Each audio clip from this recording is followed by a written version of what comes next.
Assalamualaikum warahmatullahi wabarakatuh. Halo Sobat Koperasi dan UKM. Jumpa lagi bersama saya Gali. Udah lama banget nih kita gak ketemu ya. Podcast Ceritaku, Cerita Koperasi dan UKM kembali hadir. Kali ini kita udah bareng sama salah satu pelaku UKM dari Kota Semarang. Beliau adalah seorang pengrajin, boleh disebut pengrajin kali ya, pengrajin tas serat alam ya. Betul. Tas serat alam, produknya mungkin bisa dilihat di sini.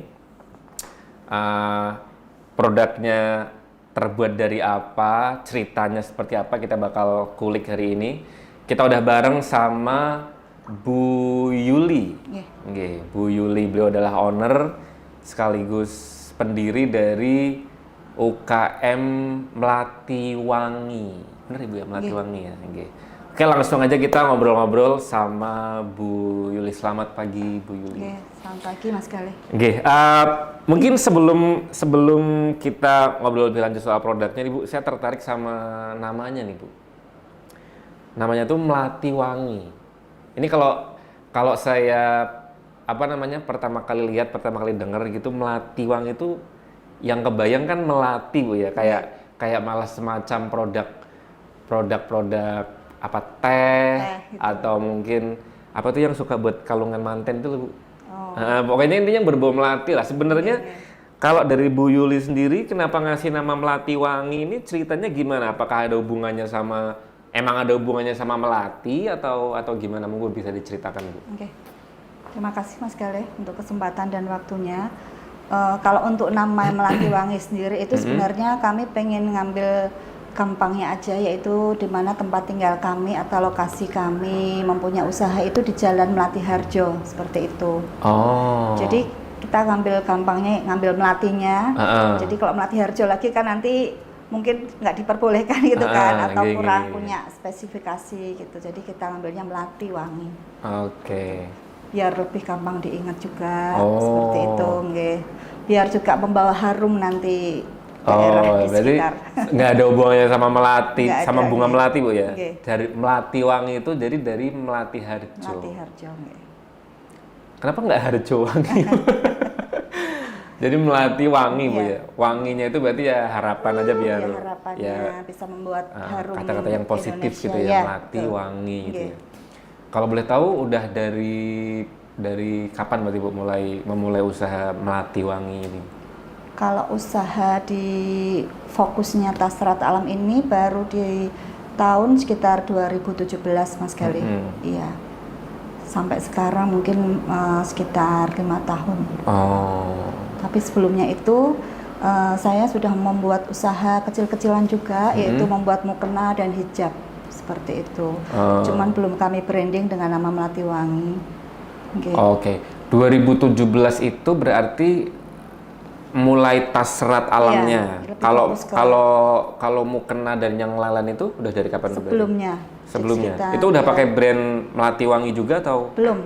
Oh, belum. Masih white label istilahnya. Tanpa merek seperti itu. Tapi berarti itu mukena biasa pada umumnya aja atau ada sentuhan kayak sejenis, ada keunikannya gitu Bu? Kita masih di mukena biasa mukena aja. Biasa aja gitu. Mungkin ya. bahannya bahan broklat. Pakai Okay. satin, tapi memang kita produksi sendiri juga. Hijabnya pun juga begitu. Kalau awal-awal dulu memang saya kasih aplikasi kayak Sulampita dan seperti itu. Nah, saya tertarik nih. Berarti Bu Yuli dulu itu Onyon Sewu untuk memulai usaha itu emang berarti langsung sebelum mukena itu udah pernah ada lagi atau emang itu udah usaha yang pertamanya Bu Yuli itu bikin mukena itu? Sebelum mukena sebenarnya udah ada usaha sih Mas. Nah, apa itu Bu? Kalau diruntut ke belakang nanti tambah. Banyak ya. Berarti emang istilahnya perjalanannya Bu Yuli ya full istilahnya wirausaha, tapi mungkin banyak bergonta-ganti. Iya. Itu ya bidang gitu ya, sampai akhirnya ketemu si Melati Wangi ini ya. Oke, berarti emang sebelumnya pernah itu nggak sih Bu, kayak mungkin kerja kantoran atau Kalau apa itu gitu? belum sama Enggak, sekali. berarti Nggak emang diizinkan sama suami. Oh. Jadi milih harus ngomong anak katanya. Oh, oke, berarti emang fokus berwirausaha, Oke. cuman emang banyak yang udah dicoba gitu ya. Banyak yang dicoba, antara lain buka wartel kayak gitu. Oh, wartel sama tuh Bu. Bapak saya juga tuh punya tuh Iya. wartel tuh. Cuman apa ya, bosennya ini saya kok ketemu sama tetangga-tetangga saja ya. Jadi kayaknya kurang menarik gitu. Oke. Kurang bisa mempelajari karakter orang yang di luar kayak gitu. Iya, Lebih iya. kepingin itu aja sih, pengen melebarkan silaturahim gitu. Oh, iya. Nah, saya tertarik ininya berarti nih. Istilahnya berarti kan yang berjalan cukup lama kan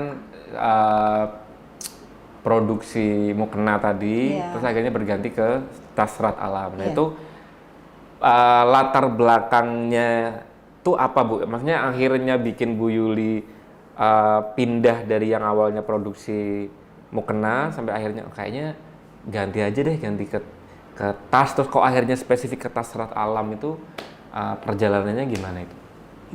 Ya itu awal mulanya kan membuat mukena. Ya kadang-kadang dikasih kayak aplikasi sulam pita kayak gitu ya. Kemudian hijabnya juga seperti itu, ada aplikasi sulam pita. Kemudian semakin kesini kayaknya pengen melihat peluang souvenir nih, saya gituin. Saya coba membuat jadi semacam souvenir dari kain berupa tas. Waktu itu berpindahnya berupa tas gitu. Jadi tadinya kan mau kena aja, saya kasih bungkus tas kayak gitu kan. Ya awalnya gitu, tasnya kayaknya menarik ya, saya kasih sulam pita dan sebagainya. Coba dilempar ke pasar, ada respon nggak sih gitu kan. Ternyata kok ada respon juga nih, tas kain dengan sulam pita, ada order ya lumayan banyak kayak gitu ya. Cuman saya kewalahan karena waktu itu memang belum punya istilahnya tenaga kerja untuk membuat sulam pitanya. Jadi masih saya handle sendiri waktu itu karena belum tahu mana-mana kan, jadi belum ikut komunitas dan sebagainya. Jadi pokoknya masih sendiri gitu loh. Nah itu waktu itu kewalahannya ya di situ. Gimana ya caranya ya? Terus akhirnya ya nyoba-nyoba buka-buka Facebook kayak gitu.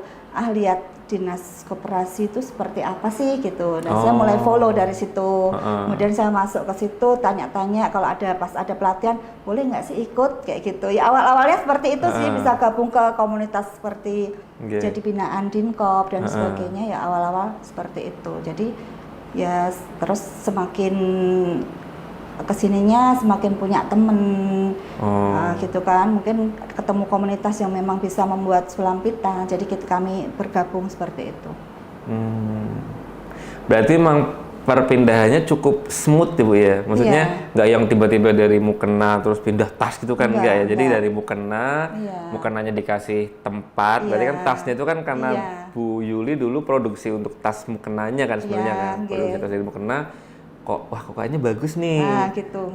Terus respon dari pasar juga baik gitu, akhirnya malah dikulik di tasnya gitu ya. Nah semakin kesini, tapi kan waktu itu kan hanya punya penjahit satu, jadi yang membuat mukena juga dia yang membuatkan bungkus untuk tasnya kan. Nah semakin kesini kan saya kok kayaknya kalau kain terus bosen ya. Coba deh, karena memang dia waktu saya tanya bisa nggak sih buatin dari bahan-bahan selain kain gitu ya. Kebetulan sakit Bu, mesinnya rati angel ya gitu kan. Jadi memang ada kendala di situ. Ya udah deh nggak apa-apa, masih tetap jalan aja deh yang ini gitu. Kemudian saya coba-coba untuk belanja di Beringharjo karena memang saya kan waktu itu belum punya penjahit tas yang seperti ini kan. Saya coba beli produk di Beringharjo itu. Kemudian saya tambahin lagi sulam pita seperti itu. Ya. Itu waktu yang beli di Beringharjo itu masih tas biasa atau udah tas kayak gini? Sudah serat alam. Udah serat alam. Sudah bahan pandan, anyaman pandan. Oh berarti ketemunya serat alam itu waktu Bu Yuli ke pasar Beringharjo itu ketemu. Oh ternyata ada nih tas yang dari yang Bu Yuli kan berarti nyari referensi tas yang dari bahan selain kain gitu ya. Betul. Ketemu serat pandan. Nah ketemu serat pandan. Coba deh saya tambahin sulam pita, gitu. Tetap masih jadi pembungkusnya mukena waktu itu. Terus saya tambahin decopage lagi gitu kan. Decopage itu kertas tisu tuh yang ditempel itu di pandan seperti itu. Nah dari situ masih berusaha untuk cari penjahit tapi belum dapat karena memang belum belum mempunyai link-link untuk komunitas di supplier seperti itu. Jadi ya masih tetap berusaha untuk cari penjahit terus, dan itu semangat saya pengen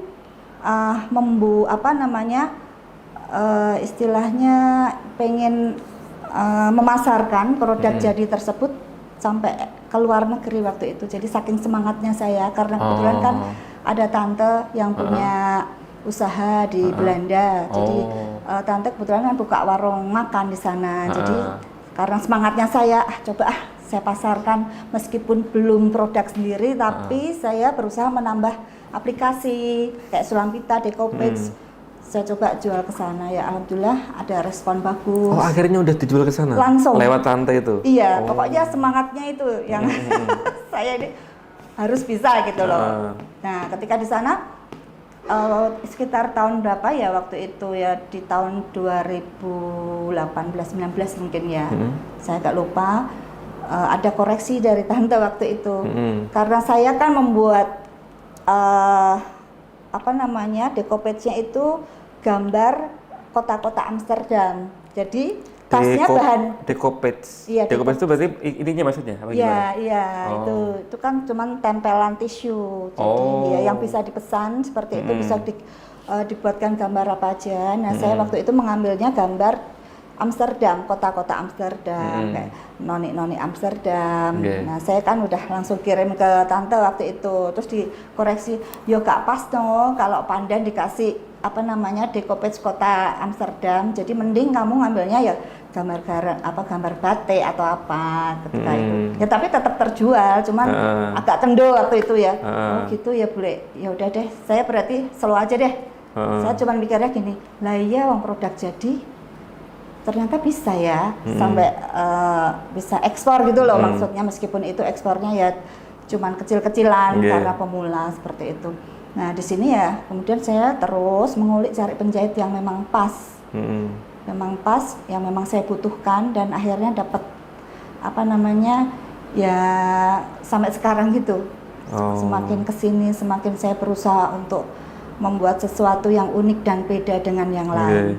Ini berarti yang dipakai apa Bu, bahan bakunya Bu? Ini ada goni. Oh, ini goni. Ini eceng gondok. Ini goni, ini eceng gondok. Oh, ini jangan beli jadi ininya berarti udah lembaran gitu? Iya. Kalau supplier itu memang kita belinya sudah berupa lembaran gitu. Jadi kami lebih ke desainnya aja sih, sama madu padan dengan bahan-bahan serat alam yang lain seperti itu. Selain eceng gondok, berarti apalagi Bu bahan serat yang bisa dipakai buat serat alam gitu?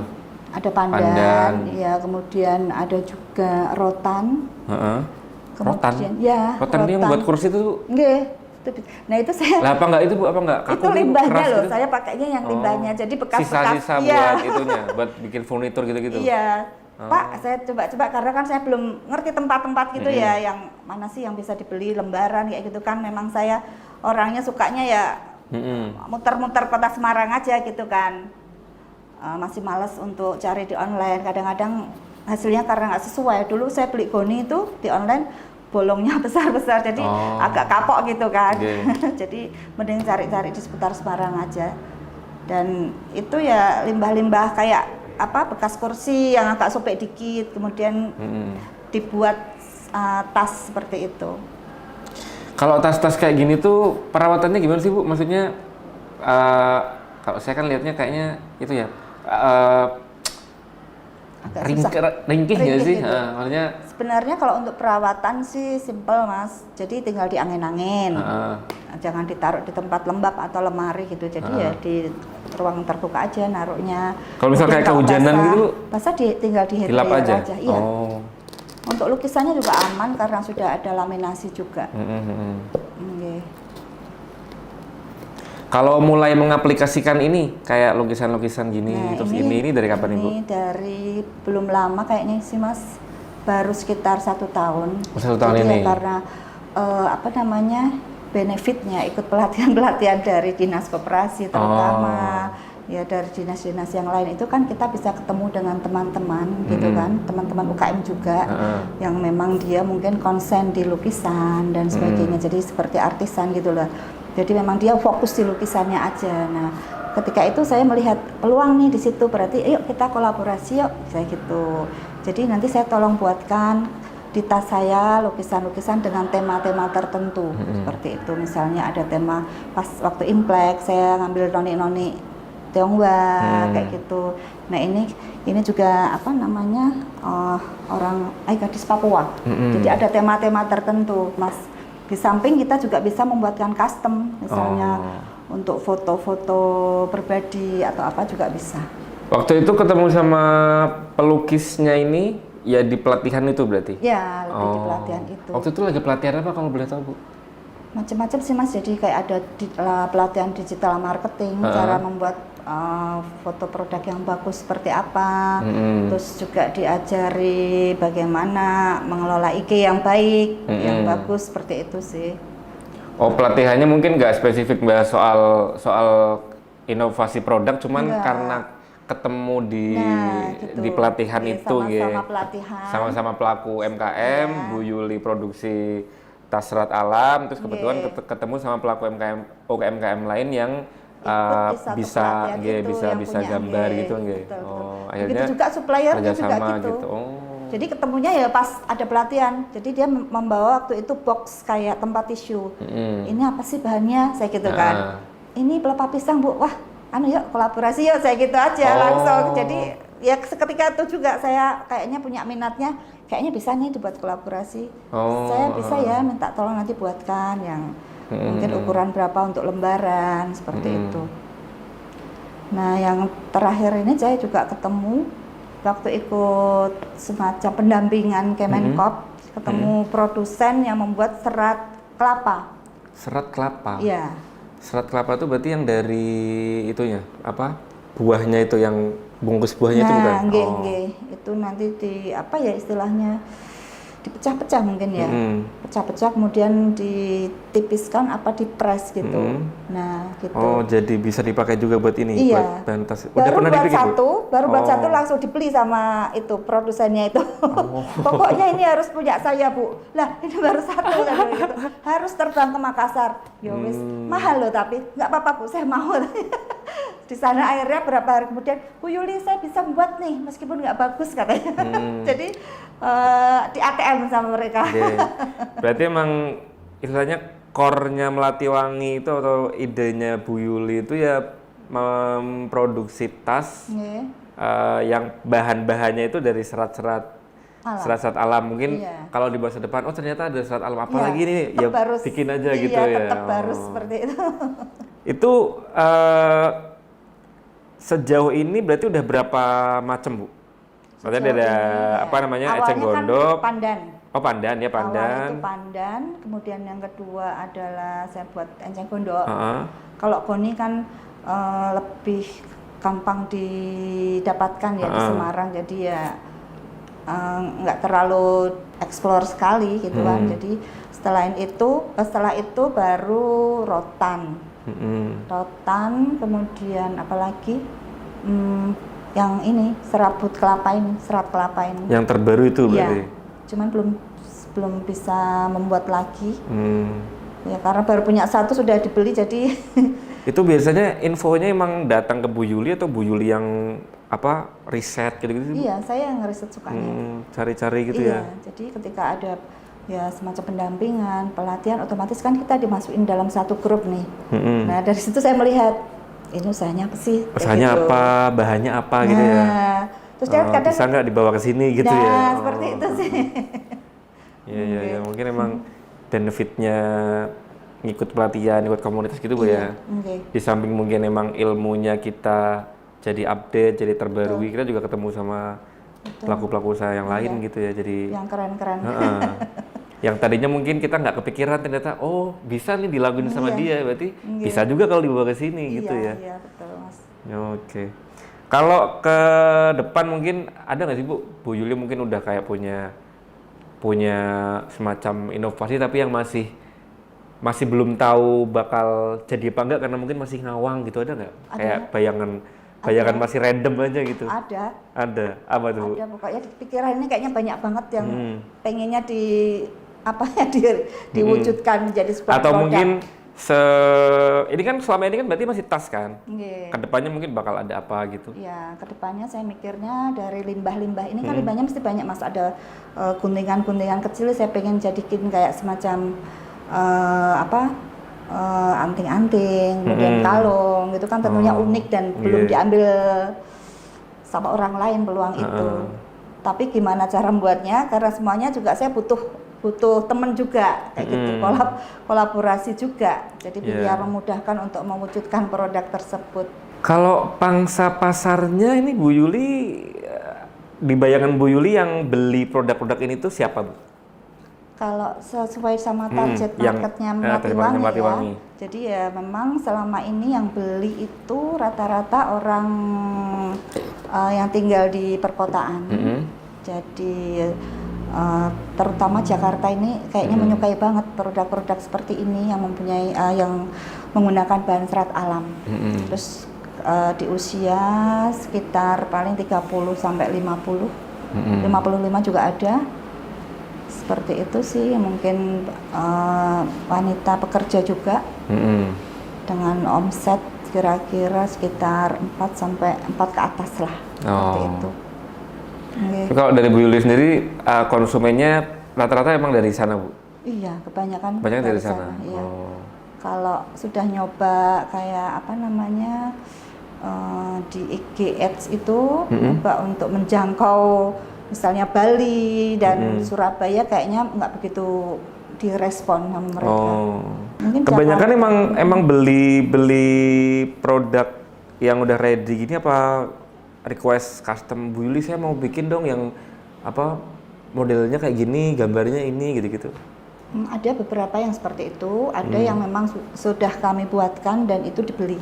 Jadi mungkin sudah ada lukisan kayak Noni Tionghoa dan bahannya pelepah pisang, kemudian dengan model tertentu yang sudah dibuat Melati Wangi, dan itu buat saya nanti mau saya kasihkan ke orang seperti itu sih. Tapi kalau dari Bu Yuli sendiri, misalnya manajemen produksinya tuh misalnya kan kalau dalam sebulan berarti kira-kira produksi berapa tas gitu? Kalau untuk yang rumit-rumit ini, yang modelnya rumit-rumit ini paling sebulan cuman bisa menghasilkan sekitar 100. Ya mungkin, tapi kalau seperti souvenir, dompet-dompet dari kain gitu, itu sehari itu bisa membuat sekitar kemarin 2 hari 3 hari 50 piece. Oh, sehari? Iya, sehari 50 piece. Tapi dibantu motong-motong ya, jadi ada tenaga motong, kemudian sampai produk itu jadi ya kurang lebih 2 hari lah. Jadi potong, kemudian langsung jahit itu bisa 2 hari 50 piece. Tapi dengan model yang kecil yang gampang dibuat. Kalau model-model yang agak susah gini, jadi ada proses pengeliman, jadi nunggu lemnya kering dulu, jadi ada waktu gitu. Itu ya sama model-model tertentu ya memang agak lama. Paling sehari bisa membuat, ya 2 hari lah ya, bisa membuat sekitar 10 tas. Okay. Kalau untuk channel penjualannya Bu, mungkin Bu Yuli apa punya toko offline atau kayak dititipkan ke kalau mana untuk gitu? Toko offline, sementara ini Melati Wangi ada konsinyasi dengan Dekranasda Kota Semarang, di Semarang Creative Gallery itu.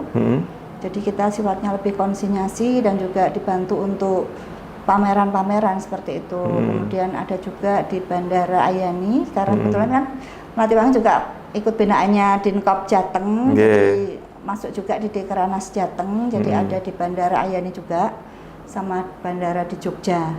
Kemudian kalau di toko oleh-oleh itu ikut binaan BRI, boleh menyebutkan ya? Nggak apa-apa. Itu masuk di Bandeng Presto Juwono Pamularse. Iya. Kalau toko offline-nya sendiri ada yang di tempatnya Bu Yuli gitu? Ada juga. Iya. Ada juga. Online-nya Bu, channel online-nya? Online-nya itu di Shopee ada, kemudian di Tokopedia, di Blibli, di Padi UMKM juga ada, kemudian di Lokaloka BRI juga ada. Apalagi ya, kayak kalau yang keluar belum. Pokoknya yang sekiranya bisa dijangkau ya, dijangkau Bu ya. Betul. Kalau untuk maintenance itunya Bu, maintenance sosmed itu Bu Yuli itu nggak sih Bu? Masih keep up sama yang gitu-gitu nggak? Atau ada timnya sendiri yang Saya pokoknya masih pengelola sendiri. kelola sih. sendiri. Cuman kebetulan kan dibantu sama tim ya. Nah, paling nanti saya sebatas nanya-nanya gimana sih cara membuat ini jadi bagus gitu. Bikin kontennya Iya. gitu kan. Kadang kan yang di zaman sekarang ini kan yang susah itunya kan. Kayak orang tuh misalkan dengar produk apa pasti kan langsung nyarinya sosmednya, pengen lihat katalognya atau mungkin pengen lihat identitas brandnya kayak gimana gitu kan. Yang susah tuh menurut saya malah mengelola itunya, mengelola sosmed biar hidup gitu tuh. Pak Yuli ada kesulitan di situ nggak Bu? Enggak, saya senang banget soalnya. Seneng malah ya, seneng ngulik. produksi konten-konten gitu. Apa? Seneng berarti? Senang. Oh, itu emang terjadwal seminggu sekali atau setiap hari bikin konten atau gimana? Atau emang ada timnya gitu? Enggak? Enggak ada timnya sih. Dibikin Saya sendiri aja? Ya kebetulan kemarin ikut onboarding PI, ya kemudian ada saran-saran juga dari Mas Herbut yang mungkin Heterospace? kayaknya di kolaborasi dengan Heterospace ya kayaknya PI itu ya diajarin juga. Ibu dulu kan Multiwangi kan membuatnya kayak dibuat fitnya itu ada grid gitu kan ya, jadi saya potong-potong satu foto jadi 9, jadi 6. Dikatakan sama Mas Herbut, Bu Yuli ini sudah nggak musim, ini harusnya dihilangkan. Jadi kalau Bu Yuli membuat ya harusnya cuma 3 aja gitu, jadi biar lebih menarik. Jadi ada masukan-masukan yang memang buat saya ya tetap harus belajar seperti itu. Terus misalnya ketika kemarin masuk di ruang produksinya Melatiwangi juga disampaikan, Ibu ini tuh tempat QC Ibu bisa dibuat narasi loh, bisa dibuat konten loh. Jadi gitu diceritain iya, gitu ya. mesin jahit ini pun juga bisa dibuat konten. Oh gitu ya. Saya pikir hanya video yang selintas-selintas gitu aja Mas Herbut. Enggak Bu, semuanya bisa dibuat konten dan itu akan lebih menarik seperti itu. Nah sekarang saya sudah mulai mencoba untuk belajar membuat itu sih. Di-explore gitu Bu ya. Betul. Untuk tas-tasnya sendiri produk-produk wanita aja atau sebenarnya ada produk buat itu buat cowok-cowok gitu Bu? Tas-tas cowok gitu. Buat yang cowok juga. Cuman karena masih terbatas di SDM untuk yang memproduksi itu, jadi ya harus. Emang belum berarti? Belum. Tadi kan saya sempet Ada sih. kepoin Instagramnya. Ada. Saya masuk ke link tree-nya itu loh. Link tree-nya Yang kan fanpage ya. ada melatih. Tak ganti. Saya masuk, kirain memang udah ada kan. Saya masuk. Ada kemarin. Kok tapi terus error apa gimana gitu. Iya. Kirain apa udah pernah dibikin tapi Sudah. mungkin kurang laku akhirnya di stop produksi atau Ya karena memang keterbatasan di itu aja sih penjahitnya. Jadi berarti emang belum sempat bikin yang produk untuk prianya ya? sudah. Oh, udah. Sudah. Ya dengan satu penjahit itu, jadi dia kewalahan gitu loh Mas. Nah saya mau nambahin lagi yang memang skillnya selevel dia maksudnya, belum ketemu. Oh. Tapi sebenarnya untuk bayangan produknya udah ada. Sudah Cuman membuat. keterbatasan di Iya, produksinya aja ya belum bisa. Belum bisa menjangkau sampai ke sana. Oh. Kalau nanti semisal ya sudah ada penambahan SDM di sana, insya Allah apapun akan dicoba sama Melatiwangi nanti. Iya. Bu, kalau ini ya monggo Bu Yuli mungkin mau menjawab seperti apa, tapi saya pengen nanya nih Bu, omsetnya untuk Melatiwangi ini kalau misal di rata-rata per bulan itu kira-kira berapa? Masih kecil sih Mas, sekitar paling 5 sampai ya 10-an. 5 sampai 10. Nggih. Itu pun juga nggak selalu sama nggih, karena kan di bulan ini mungkin pesanan lagi banyak, mungkin di bulan berikutnya mungkin agak sedikit. Paling banyak Bu, rata-rata. pernah dianggap berapa Bu? Pernah 10 ada. 10. Baru 10. Oh. Kemarin waktu di Brunei juga sekitar segitu sih, karena cuma 80 piece tas yang terkirim ke sana. Tapi karena ada kendala juga di ekspedisi, jadi lewatnya hanya turun Jakarta kemudian dibawa sama saudara yang bisa nganter sampai ke Brunei. Jadi kebetulan kan ada saudara yang pilot Garuda, jadi ya kayak apa maksudnya hand carry atau apa, jadi nggak bisa lewat ekspedisi langsung. Oh gitu. Terlalu mahal. Iya. Iya. Lucu sih Bu ini, tas-tas gini ya. Ini cowok sebenarnya juga bisa mungkin. Ini kan nanti ada itunya kan berarti Bu, apa? Ada tali oh ada talinya gitu ya, juga. jadi kayak atas lempang gitu ya Bu ya. Nggih. Cuman emang kalau yang beli buat souvenir gitu ada Bu ya? Ada. Yang mungkin kayak dibikin kecil-kecil, dompet-dompet kecil buat Iya, souvenir bisa. apa pernikahan gitu-gitu Bisa. kan? Itu bisa di harga berapapun, misalnya 10.000 atau berapa ya, insya Allah Melati Wangi siap membuat. Kalau Bu Yuli biasanya misalkan ada pesanan kayak gitu, maksudnya yang saklek pokoknya harga saya segini atau bisa menyesuaikan budget dari kliennya gitu Bu? Bisa, nanti saya coba egohkan itu. Untuk Berarti budgetnya. fleksibel gitu ya Bu ya? Fleksibel, insya Oke. Allah. Pokoknya misalkan kalau ada orang datang mungkin kepikiran konsep sendiri, mungkin punya budget berapa gitu ya, dikonsultasikan aja Bu Yuli terbuka untuk itu gitu ya. Yang di Brunei kan juga tadinya seperti itu. Saya maunya dibuatkan seharga ini Bu, gitu. Oke, boleh nanti kami siapkan sampelnya dulu, seperti itu. Jadi di harga misalnya 100 nih, modelnya kurang lebih seperti ini Bu. Kadang-kadang kan customer cari sendiri di Google ya, apa di mana gitu. Seperti mirip ini Bu. Oke, nanti kita buatkan. Jadi setelah sampel jadi, ya ini harganya yang 100 seperti ini, Ibu maukah? Seperti itu sih, lebih ke situ. Oke.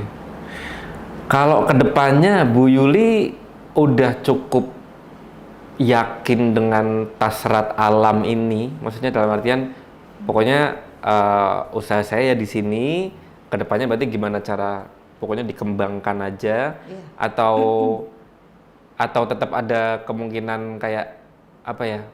Kayaknya nanti mungkin bisa ganti lagi atau gimana Bu? Kayaknya lebih concern ke sini aja. Concern ke sini ya. Maksudnya kalau dari Bu Yuli sendiri sebenarnya kalau dari tadi kita ngobrol kan yang saya tangkap Bu Yuli bayangannya sebenarnya udah banyak ya.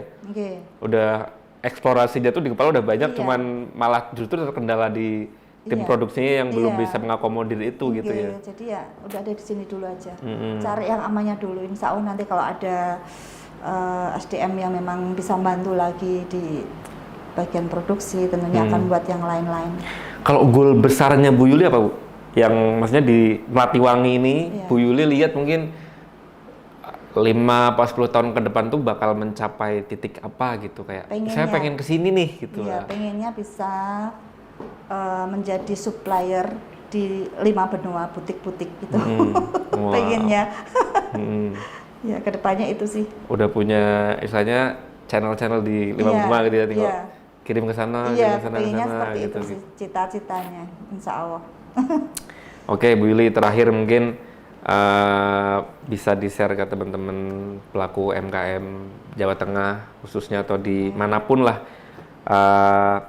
apa ya, kata-kata atau kata-kata penyemangat atau tips dari Bu Yuli untuk bisa istiqomah gitu, bisa struggle menjadi seorang entrepreneur biar nggak gampang menyerah gitu Bu ya. Kayak mungkin problemnya masyarakat kita kan terlalu sering mencoba tapi juga terlalu sering gampang buat menyerah gitu loh Bu. Kayak pengen ini dicoba ternyata mungkin nggak sesuai, langsung wah menyerah gitu. Kalau dari Bu Yuli tipsnya seperti apa biar bisa bertahan lama di dunia UMKM gitu?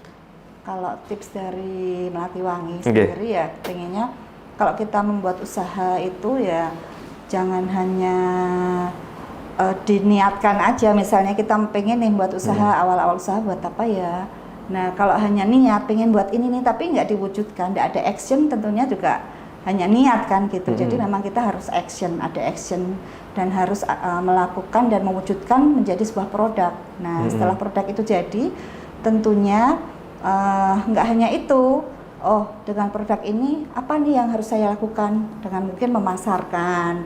Nah ketika di market itu kurang diterima, berarti jadi harus pantang menyerah istilahnya, harus terus mencoba gitu loh. Ya kalau di sini mungkin kurang bagus marketnya, ganti lagi tapi masih dengan produk yang sejenis dulu gitu. Jadi jangan cepet ganti-ganti, habis ini aku ini, habis itu jangan. Jadi tetap fokus di produk tersebut dulu sampai kita merasakan benar-benar mentok gitu loh. Tapi kalau menurut Melati Wangi nggak ada kata mentok, karena semakin kita mengulik, ya mungkin karena itu passion juga ya. Semakin kita mengulik ya semakin itu menarik buat digeluti gitu.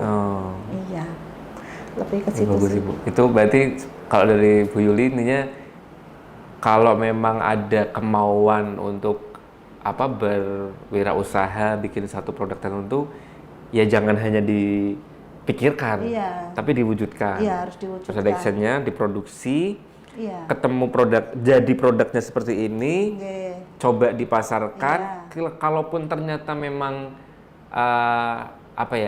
nggak laku atau kurang laku gitulah, pasti kan ada evaluasinya. Nah itu berarti kan diperbaiki gitu ya. Oh, ini kurangnya di mana, perbaiki harus ininya. selalu mengevaluasi. Kalaupun dari sini nggak bisa, coba ke sini. Ini nggak bisa, coba ke sini. Gitu Iya. ya. Nggak ada kata mentok Bu ya. Kalau mentok ya tinggal belok gitu. Iya, belok. Jadi pokoknya selalu semangat gitu. Oke. Kalau saya sih seperti itu. Oke, terakhir Bu, mungkin bisa dipromosikan ke teman-teman yang pengen tahu lebih lanjut tentang produk-produk Melati Wangi, bisa kemana aja, mungkin bisa disebutkan juga sosial media dan akun-akun marketplace-nya. Oke, terima kasih Mas Galih. Teman-teman untuk yang menginginkan produk Melati Wangi atau mungkin membeli produk-produk Melati Wangi seperti tadi sudah Melati Wangi share, mungkin bisa membeli di toko oleh-oleh Bandeng, Presto, Juwono, Papularse. Kemudian kalau mau scroll tentang lihat produknya Melati Wangi juga ada di IG Melati Wangi katalog ataukah Melati Wangi saja, jadi Melati Wangi gitu. Terus misalnya kalau ada tertarik untuk membeli juga ada di Shopee, kemudian ada di Tokopedia, ada di Blibli juga. Oke. Kalau mau datang ke showroomnya, ke workshopnya langsung juga bisa, yaitu di Jalan Melati Harjo Tengah, nomor 14 Semarang Timur. Oke. Buat teman-teman yang mungkin kebetulan punya bahan atau produk yang mungkin kayaknya bisa nih kalau dipakai sama Melati Wangi. Misalkan mau dikenalkan ke Bu Yuli nggak apa Bu ya? Boleh. Datang aja gitu, Bu saya punya bahan ini nih, mungkin bisa kerja sama gitu ya Bu. Sekarang saya Melati Wangi lebih membuka ke situ juga, karena itu mungkin buat Melati Wangi merupakan revenue ya. Jadi ada bisa untuk menjaga cash flow-nya juga. Jadi Melati Wangi menerima, misalnya itu toh nanti ada teman yang mengajak kolaborasi karena mereka mungkin produsen membuat ecoprint dan sebagainya. Bisa kok dicairkan di Melati Wangi dengan branding, dengan labelnya itu sendiri gitu ya. Boleh. Dan menariknya ketika ada temen nih yang tadinya nggak lolos kurasi, ketika membuat produk tersebut, tapi ketika kolaborasi dengan Melati Wangi akhirnya lolos kurasi. Ya itu membuat Melati Wangi juga senang, jadi nggak ada kata untuk kita menjadi kompetitor dan sebagainya. Betul. Yang Memang sekarang kan zamannya kolaborasi. Nah itu memang salah satu visi misinya dari Melati Wangi sih, pengen ikut memberdayakan perempuan biar punya nilai dan semangat juang, daya saing juga gitu. Seperti itu sih. Siap. Oke, Bu Yuli, terima kasih sama-sama. atas waktunya, atas sharing-sharingnya hari ini. Mudah-mudahan bisa membawa banyak manfaat buat teman-teman pelaku UMKM yang nonton. Terima kasih Sobat Koperasi UKM yang udah nonton dari awal sampai akhir. Jangan lupa kalau kalian seneng sama konten-kontennya Dinas Koperasi, komen yang banyak, like juga, share sebanyak-banyaknya di sosmed kalian. Akhir kata saya Galih pamit. Wassalamualaikum warahmatullahi wabarakatuh. Waalaikumsalam.